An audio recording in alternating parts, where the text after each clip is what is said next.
창세기 13장 1절로 4절 먼저 읽겠습니다. 창세기 13장 1절로 4절을 제가 봉독합니다. 아브라함이 애굽에서 그와 그의 아내와 모든 소유와 롯과 함께 네겝으로 올라가니 아브라함에게 가축과 은과 금이 풍부하였더라. 그가 네겝에서부터 길을 떠나 베델에 이르며 베델과 아이 사이 곧 전에 장막 쳤던 곳에 이르니 그가 처음으로 제단을 쌓은 곳이라. 그가 거기서 여호와의 이름을 불렀더라. 아멘. 아브라함을 믿음의 조상이라고 말하는 것은 믿음으로 구원 얻는 모든 천국 백성들의 인류 가운데 구원받은 모든 사람들의 샘플이라는 의미라고 했습니다. 아브라함이 하나님을 만나고 하나님을 알아가면서 믿음이 완성돼가는 그 여정을 잘 들여다보면 내 인생도 선명하게 해석되는 은혜를 얻게 된다, 그 뜻입니다.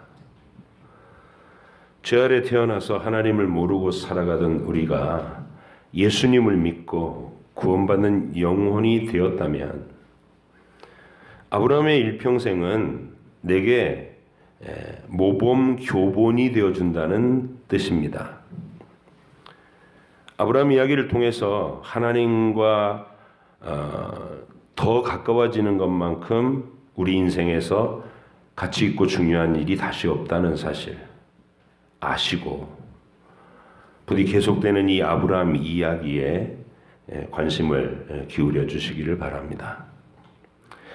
가나안 땅에 들어오기까지의 많은 이 우여곡절이 있었죠. 떠나라 그런다고 바로 떠날 수 있는 믿음이 생기는 건 아니라 그랬어요. 그리고 또 그렇게 간절히 들어가라고 하신 그 땅에 들어왔더니 바로 겪게 되는 혹독한 기근 상황. 아내를 눈 멀뚱히 뜨고 권력자한테 뺏기던 그 애굽에서의 위기. 그러나 그 절망스럽던 밤에 하나님이 개입하셔서 아내를 안전하게 보호하시고 마음의 고통, 그 뭐라고 그럴까요? 위로금 이런 것까지 풍부하게 받게 하셨던 하나님의 놀라운 처리 방식. 자, 이제 아브라함은 그 사건으로 인해서 실질적으로 은과 금이 풍성했더라, 이렇게 오늘 본문이 기록하고 있습니다. 이게 하나님이 우리를 피부로 느끼게 해주시는 구원받는 그 경험인 겁니다. 죽어서 천국 가봐야 알지 이게 아니고 이 땅에서 하나님이 날 사랑하신다는 증거를 그렇게 느끼게 개입해 주신다는 겁니다. 이제 아브라함은 이전과는 다르게 좀 더 실질적으로 좀 하나님 앞에 생생한 믿음의 증거를 가지고서 예배할 수 있게 됐습니다. 좀 전에 읽은 본문 중에서 그런 증거를 찾아볼 수 있는데 맨 먼저 눈에 띄는 것은 그가 처음으로 하나님께 단을 쌓았던 그 장소, 처음 하나님께 제사하고 예배하던 장소로 돌아오고 있다는 점입니다. 하나님께서 우리에게 어떤 증거로서 현실적인 어떤 축복이나 치유나 또는 어떤 성공을 주실 때 우리는 그 성공 자체를 즐거워해버리고 안주해버릴 위험이 있죠. 병이 나았으니까 감사하다. 막 기울어가던 사업이 다시 막 잘 되고 번창하기 시작해서 기쁘다. 그러고 끝나버릴 수가 있어요. 신앙이라는 게 마치 이 미신적인 무속신앙처럼 원하는 바를 얻고 나면 그걸로 신이 날 도왔구나 이러고 끝나버리는 거예요. 그러나 성경은 하나님은 거기서 머물라고 그렇게 주신 게 아니고 그 일을 통해서 그 경험을 통해서 하나님과의 관계가 깊어져야 된다는 것을 가르쳐주고 있는 것입니다. 아브라함은 지나온 여러 과정을 통해서 하나님의 능력을 체험한 이후에 하나님의 두려우심도 알게 됐고 하나님의 능력의 보호하심도 경험했단 말이죠. 그런 후에 이제는 처음 가나안에 들어와서 예배드렸던 장소로 되돌아온 겁니다. 12장에 이어서 오늘 본문에 다시 기록되어 있는 그가 거기서 여호와의 이름을 불렀더라. 동일하게 똑같이 하나님을 응시하고 하나님이 요구한 대로 예배를 드린 내용이지만 그 예배에 임하는 아브라함의 마음은 12장에서의 예배와 13장에서의 예배는 사뭇 달랐을 겁니다. 12장에서는 아직 두렵고 하나님께 대해서 잘 모르겠고 답답한 마음에 의무감으로 눌려서 예배를 드렸다면 13장에서는 이제 내가 경험한 거예요. 하나님의 선하심과 인자하심을 경험하고 행복한 마음으로 자발적으로 하나님 앞에 기쁘게 예배드리는 장면인 것입니다. 어마어마한 변화죠. 그러던 차에 아브라함 일행의 일상생활 속에서 한 가지 문제점이 이렇게 떠오르기 시작합니다. 처음 가나안으로 올 때 너무 두려운 나머지 마음의 의지를 삼으려고 같이 함께 가자고 청해서 나왔던 조카 롯의 일행이 아브라함의 목자와 롯의 목자들이 서로 짐승의 꼴을 먹일 초장을 놓고 다투기 시작한 거예요. 갈등이 빚어지기 시작한 겁니다. 5절로 7절 한번 보십니다. 같이 읽겠습니다. 시작. 아브라함의 일행 롯도 양과 소와 장막이 있으므로 그 땅이 그들이 동거하기에 넉넉하지 못하였으니 이는 그들의 소유가 많아서 동거할 수 없었음이니라. 그러므로 아브라함의 가축의 목자와 롯의 가축의 목자가 서로 다투고 또 가나안 사람과 브리스 사람도 그 땅에 거주한지라. 갈등이 빚어지기 시작했다는 거예요. 근데 이 속에는 하나님의 뭔가 아브라함에게 알게 하시려는 하나님의 의도가 있다는 것입니다. 물론 이런 일들은 롯이 가진 욕심과 야망 때문에 빚어지는 일입니다.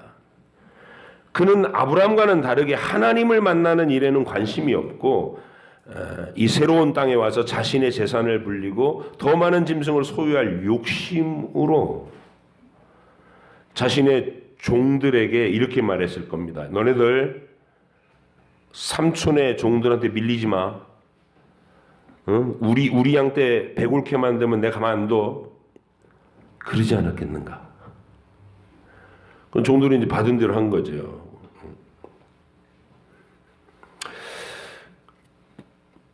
이처럼 아브라함과 롯은 같이 가나안 땅으로 들어왔지만 이게 축복의 영역에 같이 들어온 거예요. 우리로 얘기하면 교회를 같이 출석하고 있는 거지만 서로의 동기가 아직은 사뭇 다른 겁니다.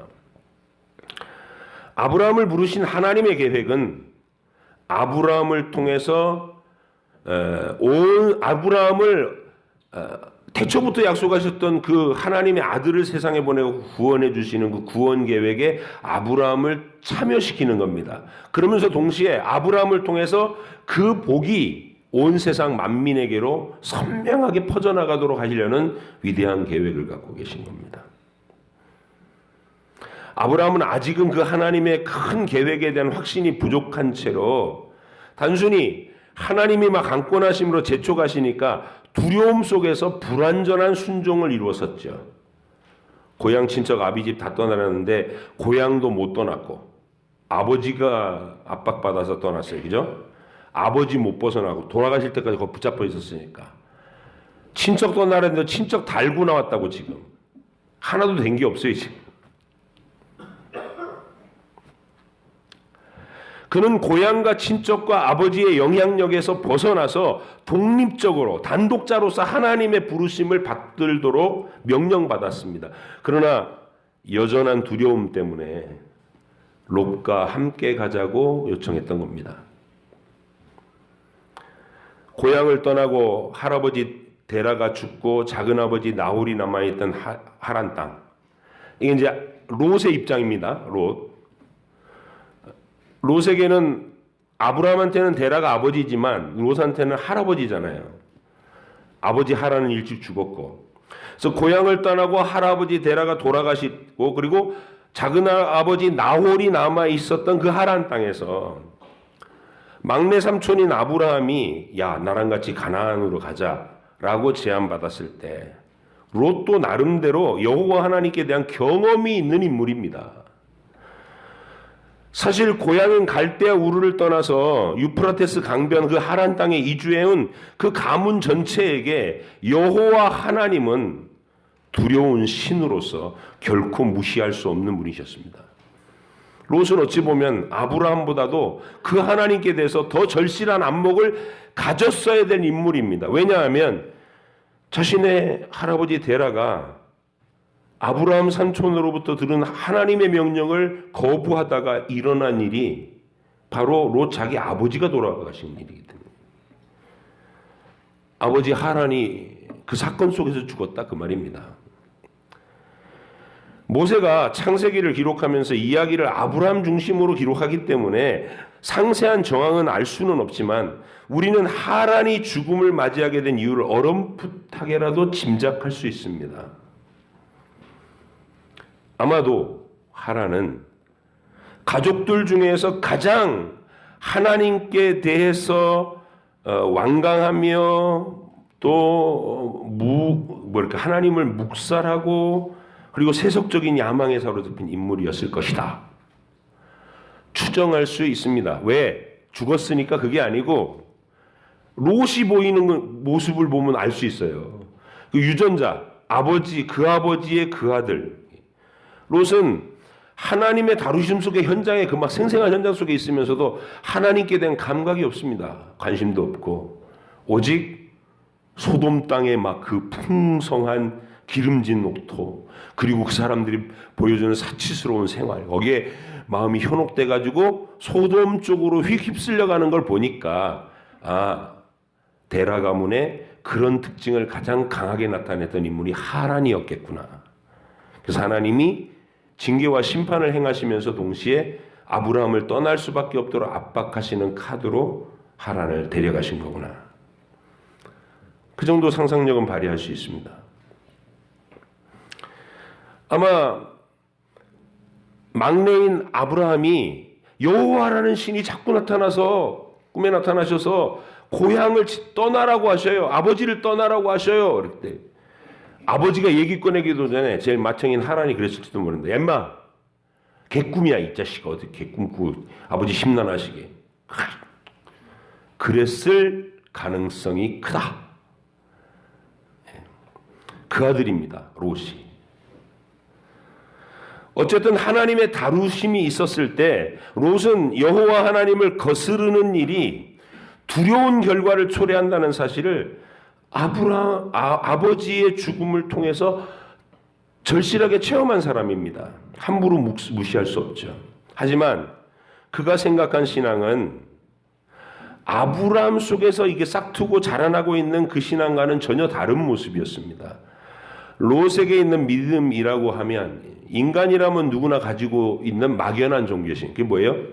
그거를 우리 일상용어로는 무속신앙이라고 그러는 거예요.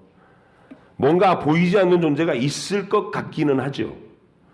왜냐하면 눈에 보이는 것만 갖고 살아가기는 이 세상에 설명이 안 되니까.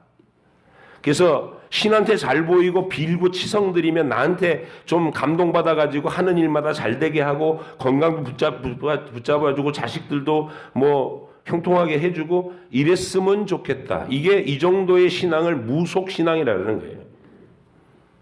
하나님이 우리를 만나려는 것은 그 기본적인 무속적인 어떤 변질된 종교성 속에서 만나시겠다는 게 아니고 살아계신 참 하나님이 감각을 상실했던 우리에게 다시 되살려서 하나님과 긴밀한 신뢰관계, 사랑의 관계, 동행의 관계를 이루시려고 다가오시는 거다 그 말이에요. 근데 롯은 그런 하나님의 다가오심을 생생한 목격하고 아브라함한테 매일 나타내시는 하나님의 능력을 눈으로 봤을 거 아니에요. 아내를 뺏겼다가 되찾는 경험은 아브라함 혼자서 한 게 아니라 롯도 눈 시퍼렇게 뜨고 본 사실이라고요. 근데도 불구하고 롯은 그런 일에 대해서 막 여호와 하나님은 굉장하신 분이구나. 이 분위기가 아니라 아침에 일어나서 종들 불러가지고 야 임마 일렬로 차렷, 열중시어 차렷, 정신 똑바로 차려. 지금 풀 뜯을 초장은 요만한데 삼촌네 양하고 우리 양하고 다 뜯어 먹으려면 우리 양 배골게 생겼어. 너네 삼촌의 종들한테 밀리지 마. 안 그러면 알았지?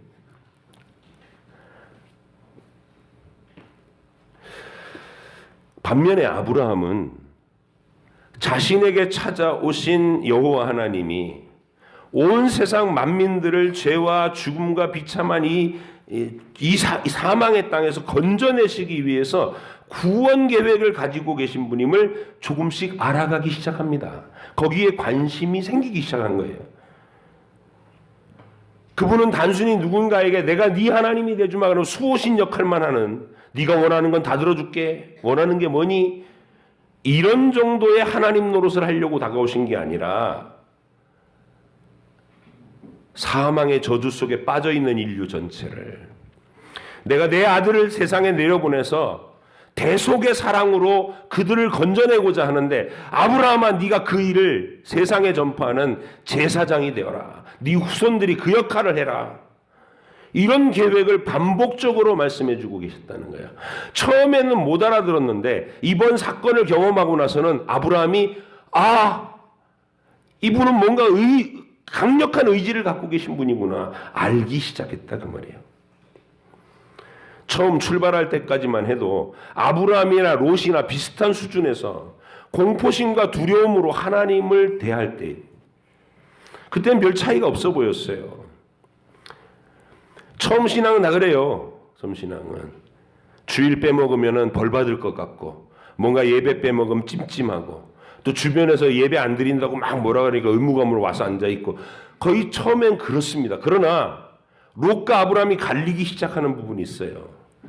진짜 하나님을 인격적으로 만나는 사람은 그 인생에 이렇게 확연한 변화가, 이렇게 성장하는, 쑥쑥쑥 자라가는 성장의 믿음이 보이기 시작한다는 겁니다. 만약 롯이 아브라함을 통해서 이루려고 하시는 하나님의 뜻에 조금이라도 관심을 가졌다면 아브라함의 선지자적 권위를 인정하고 겸손히 그의 장막 안에 머무르려고 했을 겁니다. 종들을 불러놓고 이렇게 당부했다고 한번 해보세요. 얘들아, 너희는 삼촌 아브라함, 아브라함의 종들과 다투지 마라. 그는 하나님의 선지자시다. 우리는 이 아브라함의 장막 안에서만, 내 삼촌이라서가 아니라 이분의 장막 안에서 하나님께 대한 진리를 선포받아야 우리가 살 수 있는 거야. 그러니까 함부로 다투지 마라. 그렇게 당부했었으면 롯의 목자들이 덤볐겠어요? 아브라함 목자한테. 하지만 안타깝게도 롯에게는 그런 복된 믿음의 안목이 싹틀 기미가 안 보이는 거예요. 롯은 아브라함이 네가 먼저 좋은 땅을 선택해서 골라서 떠나라 그러고 제안을 하자 뒤도 돌아보지 않고 떠나버립니다. 그리고 제일 좋아 보이는 알짜배기 땅으로 막 그게 소돔 땅입니다. 8절로 12절 같이 읽겠습니다. 시작. 아브라함이 롯에게 이르되 우리는 한 친족이라 나나 너나 내 목자나 네 목자나 서로 다투게 하지 말자. 내 앞에 온 땅이 있지 아니하냐. 나를 떠나가라. 네가 좌하면 나는 우하고 네가 우하면 나는 좌하리라. 이에 롯이 눈을 들어 요단 지역을 바라본즉 소알까지 온 땅에 물이 넉넉하니 여호와께서 소돔과 고모라를 멸하시기 전이었으므로 여호와의 동산 같고 애굽 땅과 같았더라. 그러므로 롯이 요단 온 지역을 택하고 동으로 옮기니 그들이 서로 떠난지라. 아브라함은 가나안 땅에 거주하였고 롯은 그 지역의 도시들에 머무르며 그 장막을 옮겨 소돔까지 이르렀더라. 원하는 바가 달랐던 거예요. 우리가 살아가는 매일매일의 현실은, 하루하루의 현실은 하나님께서 하나님의 뜻을 드러내시는 훈련장과도 같은 겁니다. 괜히 일어나는 일은 없어요. 내게 일어나는 모든 것이 하나님의 뜻을 알려주시는 하나님의 훈련장입니다. 아브라함은 본토와 친척과 아버지 집을 떠나라는 하나님 명령에 대해서 두려움과 머뭇거림 때문에 불완전한 상태에 머물렀다는 사실을 그동안은 의식도 못했었어요. 미처 깨닫지 못했습니다. 그런 상황 속에서 짐승에게 먹일 그 꼴을 확보하는 문제로 롯의 목자하고 자신의 목자가 막 갈등을 빚는 현상을 목격한 겁니다. 그럼 이거를 육신적인 눈으로만 보면 이 자식 봐라. 너 임만 내 조카잖아. 아무리 네가 나랑 나이가 비슷하다고 해도 어떻게 네가 나한테 이럴 수 있어? 이러고 막 책망할 수도 있겠죠. 너 이 갈등 계속 너 이리 나도 싸울 거야? 그러면서 야 나는 이쪽으로 갈 테니까 넌 네가 알아서 가든지 말든지 해. 자기가 먼저 좋아하는 땅을 먼저 선택할 수도 있었어요. 근데 아브라함은 그 상황을 놓고 육신적으로 상황만 본 게 아니라 왜 이 일이 일어나지? 그러면서 하고 불현듯 생각난 게 있는 거예요. 고향과 아버지와 친척을 다 떠나라고 했는데 내가 그동안 떠난 게 하나도 없었구나. 하나님 앞에 믿음을 보여드린 게 하나도 없었구나. 그 밤에 회개한 겁니다. 하나님, 이제는 두려워하지 않고 나는 부유한 이 짐승 먹일 풍부한 이 땅을 바라보는 게 아니라 오직 나를 보호하시고 도우시는 하나님을 나의 도움으로, 나의 위로로, 나의 보장으로 삼겠습니다. 믿음이 생긴 거예요. 성도의 삶은 이렇게 매 순간 일어나는 모든 일들을 통해서 하나님이 내게 의도하는 뜻이 뭔지를 면밀하게 살피고 그 뜻이 깨달아졌을 때 자신의 믿음의 분량대로 회개하고 순종하고 결단을 내리는 일이 필요합니다. 이걸 신앙생활이라 그러는 거예요.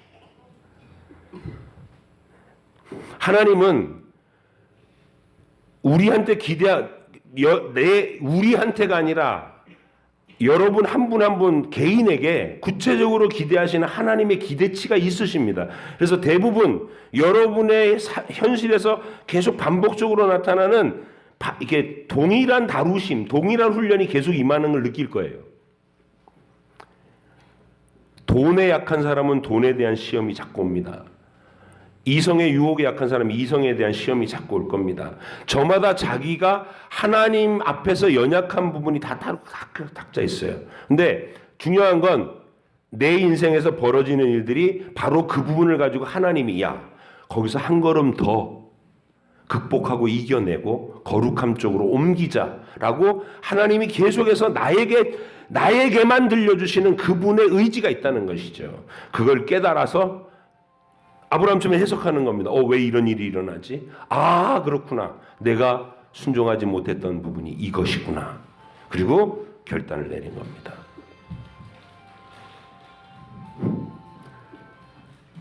천천히 하세요. 아브라함의 결단은 정확하고도 적절했으며 하나님을 기쁘시겠습니다. 그 증거가 나와요. 그는 롯에게 결별을 제안할 때 땅의 것을 가지고 다투는 모습을 보이지 않았다는 게 첫째로. 선택의 권한을 롯에게 먼저 양보함으로써 자신이 보다 높은 차원의 하나님의 복을 바라보고 있는 자라는 것을 이제 드러냈습니다. 애굽에서의 체험이 그를 영적으로 한 차원 더 성숙시켰다는 확실한 증거를 여기서 볼 수 있는 겁니다. 아브라함이 선택한 것은 어떤 장소나 조건이 아니었고 비옥한 땅 그게 아니었고 언약하시는 하나님 자신이 아브라함의 선택의 대상이 됐습니다. 주여.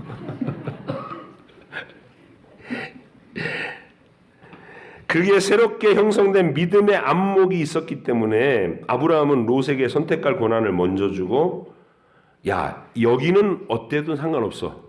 왜냐하면 아내를 뺏겼는데도 그것까지 되찾아 주시고 그 부끄러운 짓을 한 자기한테 은과 금으로 보상까지 해주시는 하나님이라면 내가 어디를 간들 두려울 게 있겠냐, 모자랄 게 있겠냐, 이게 생긴 거예요. 그러니까 네가 좋은 거 다 가져. 나는 하나님을 선택할 거야. 이 믿음의 도야. 행복하지 않겠습니까, 여러분? 이게 이루어져야 행복한 거예요. 교회 다니는 것이 의무감일 때는 너무 힘들어요. 믿는 것도 아니고 안 믿는 것도 아니고 그렇다고 나 교회 안 가겠어요. 안 믿어지는데 어떻게 가요? 이러기도 힘들고. 그게 제일 힘든 때 그때가. 알에서 깨나기 전에. 이제 하나님을 만나고 하나님을 알아가기 시작하면 아브라함처럼 행복한 결단을 내릴 수 있어요.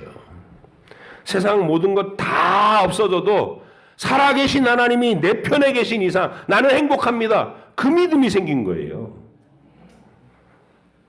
반면에 롯은 아브라함이 발견한 진리에 도달하지 못하고 있다는 거, 그걸 자신이 선택하는 걸로 여실히 보여주고 있는 거예요.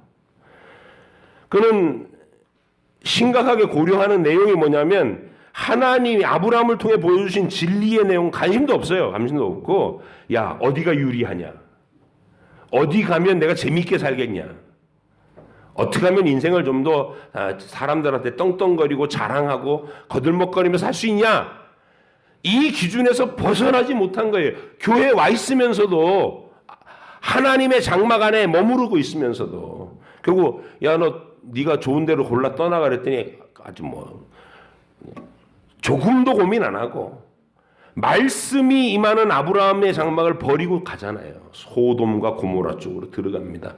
이제 나중에 그가 어떻게 되는지는 그 날에 얘기를 할 거예요. 부르심을 받고 겨우 턱걸이로 지옥만 면하는 신자, 그런 사람이 있다는 겁니다. 근데 아브라함 같이 이렇게 한번 하나님이 보여주신 증거를 가지고 자신의 현실을 성실하게 해석해내면서 하나님께서 기뻐하시는 믿음의 수준을 한 단계 이렇게 발전시켜서 보여드릴 수 있는 사람, 이게 행복한 신자입니다. 자, 하나님이 그 아브라함의 그 결단을 얼마나 기쁘게 받으셨는지는 이어지는 본문을 보면 압니다. 14절로 17절 시작. 롯이 아브라함을 떠난 후에 여호와께서 아브라함에게 이르시되 너는 눈을 들어 너 있는 곳에서 북쪽과 남쪽 그리고 동쪽과 서쪽을 바라보라. 보이는 땅을 내가 너와 내 자손에게 주리니 영원히 이르리라. 내가 내 자손이 땅에 티끌 같게 하리니 사람이 땅에 티끌을 능히 셀 수 있을진데 내 자손도 세리라. 너는 일어나 그 땅을 종과 행으로 두루 다녀보라. 내가 그것을 네게 주리라. 롯을 떠나보낸 후에 아브라함이 신앙의 저는 하나님만이 이제 나의 위로입니다. 유일한 하나님만이 나의 보장이십니다. 이 고백을 하고 나니까 하나님이 그래 아브라함아 잘했다. 언약을 딴 말 새로운 말 한 걸 하나도 없어요. 똑같이 부르실 때 했던 말 똑같이 재확인해 주신 건데 내용은 이런 겁니다. 아브라함아 잘했다. 언약을 똑같이 얘기해 주신다는 거예요. 이 뜻 속뜻이 아브라함아 잘했다. 그게 내가 너에게 간절히 바랬고 기대했던 내 기쁜 뜻이란다. 이제 나와 함께 인류를 복되게 할 크고 그 위대한 일을 이루도록 하자. 하나님 그렇게 초대해 주시는 겁니다.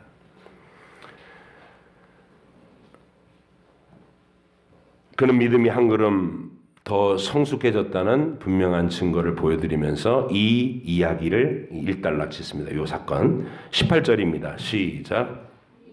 이 아브라함이 장막을 옮겨 헤브론에 있는 마므레 상수리 숲으로 이르러 거주하며 거기서 여호와를 위하여 제단을 쌓더라. 아멘. 이제 여러분의 응답의 시간입니다. 이거 어려운 게 아니고요. 여러분 인생을 한번 이렇게 조용히 돌아보셔요. 그러면 반드시 알게 됩니다. 그냥 막연하게 성경책에 써있는 아무나 막연한 하나님이 아니고 여러분 개인에게 여러분 인생을 통해서 하나님이 나는 이걸 원한다. 너 이쪽으로 가자. 나와 함께 그 멋진 곳으로 가자. 계속 지속적으로 이렇게 나타내시는 반복되는 하나님의 집념이 내 안에서 발견될 거예요. 그 괜히 나는 왜 하는 일마다 계속 막히지? 아니 안 될 이유가 없는데 다 될 듯 하다가 왜 번번이 문턱에서 걸리지? 그러면 거기서 열받아 하기 전에 먼저 생각을 해보는 거예요. 이거 뭔가 나한테 하나님께서 말씀하시는 거 아닐까? 아브라함처럼? 괜히 다툼이 일어나는 게 아니잖아요. 아브라함아, 너 왜 나를 믿지 못하고 두려움에서 못 벗어나고 조카 롯을 의지 삼고 보이는 사람을 의지하는 믿음에 머물러 있느냐? 떠나라. 그것마저 떠나고 오직 나와 함께 나를 신뢰하는 믿음으로 가자. 하나님의 그 재촉하심, 간절히 기다리고 계신 그 마음, 그것을 여러분의 인생에서 해석해 내셔야 합니다. 그래야 내 하나님이 되는 거예요. 그 하나님을 아브라함처럼 생생하게 만나서 두렵고 짓눌리던 상태에서 행복해하는 담대한, 정말로 세상에서 모든 걸 다 가진 것 같은 하나님을 발견하고 하나님을 만난 아브라함의 상태가 다 되시기를 주의 이름으로 축복합니다. 기도하겠습니다.